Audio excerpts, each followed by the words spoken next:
Kia ora. In this kiriata, we'll share some kōrero on some things to consider for tangi held at home or another venue that isn't a marae. The purpose of tangihanga is to allow whānau and community to grieve, and what that looks like will depend on factors like location, region, iwi or hapu, religion or beliefs, venue, whānau, and many other variables, and even the best laid plans can change in the moment. A reminder, we are not experts in this matter. This kōrero will be incomplete and imperfect, and we encourage further research and kōrero with your whānau and community to hear their thoughts and experiences. Let's talk about choosing where to hold a tangi. Not all Māori are connected to the ancestral marae or to marae in their communities. Some people may feel uncomfortable in marae settings for a variety of reasons, and they may also be connected and feel comfortable and still choose to hold their tangihanga at home. Some whānau may prefer to be in their own space or another more familiar place. They might prefer to grieve more privately at home, or the costs of tangi on marae may be a barrier. There is no right or wrong decision around location and processes for tangihanga. You should choose what is right for you and your whānau, and you don't have to choose one or the other. Sometimes the tūpapaku will stay at home with whānau for the first night or nights, and then go to a marae or other venue. Here are some things to consider. There is no one right way to have a tangi at home. You are not bound by kawa like marae. However, you may choose to follow some of the processes often seen on marae during a tangi at home. Have kōrero early and clearly with everyone about how, when, and what will happen. Let's explore more around logistics. Some practical and logistical aspects should be considered if you're planning on holding a tangi at home.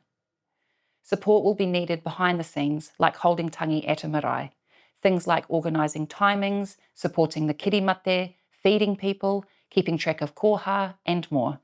You may want to nominate someone as the organiser to oversee everything and ensure clear communication with everybody. You can refer to our Supporting Kirimate resource for more information and ideas around this. Consider some practicalities. How will the casket get in and out of the house? Will it fit through a door in a hallway, or will a window need to be removed? Think about accessibility for people arriving. Will you need to install temporary ramps or extra steps? Where will the tūpapaku lay? Ideally, there will be separation between that space and the rest of the house, especially areas where food is stored, prepared, and eaten. You may need to install temporary fixtures such as curtains or screens. Think about manuhiri arriving. Will they be able to come and go freely? Will there be set times for people to arrive or be welcomed to the house? How will you communicate this? It's important to consider tikanga. General tikanga for tūpapaku may be upheld, for example, not leaving them alone, separation from kai and kai preparation and storage spaces. You can refer to our What to Do When Someone Dies resource for more information about this. You can place a vessel of water outside of the space where the tūpapaku is for people to sprinkle themselves to whakanoa or remove tapu. If you're going to uphold certain tikanga like karakia, karanga, whai kōrero, will you maintain this throughout the whole tangi? And are there people supporting you who can do this for some or all of the time? Be prepared that people who arrive may act according to tikanga, even if your whānau are not doing so during the tangi. How will you respond if or when this happens? A potential tikanga to be aware of is whānau coming to tono for the tūpapaku to make a claim for the body to be buried in a specific place or different rohe. Some whānau may feel more protection against tono in a marae setting, or others may feel safe with specific people around them who know how to respond to tono. We want to reiterate that tangi held at home will look different for different people.